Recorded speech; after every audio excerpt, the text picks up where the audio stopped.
তোমরা প্রায়ই আমায় প্রশ্ন করো যে আমি আমেরিকায় আসলাম কিভাবে। চলো আজ তোমাদের সেই কথাই বলি। তার আগে তোমাদের বলে রাখি, যে কোনো দেশে যাওয়ার জন্য আগে তোমাকে সেই দেশ থেকে পারমিশন পেতে হয়, যেটাকে অফিসিয়ালি ভিসা বলে।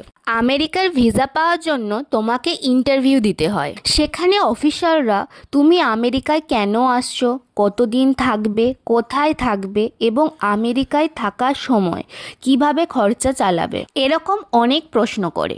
আমরা যখন ইন্টারভিউ দিচ্ছিলাম আমাদের আগে কিন্তু বেশিরভাগ লোকেরই ভিসা রিজেক্ট হয়ে যাচ্ছিল।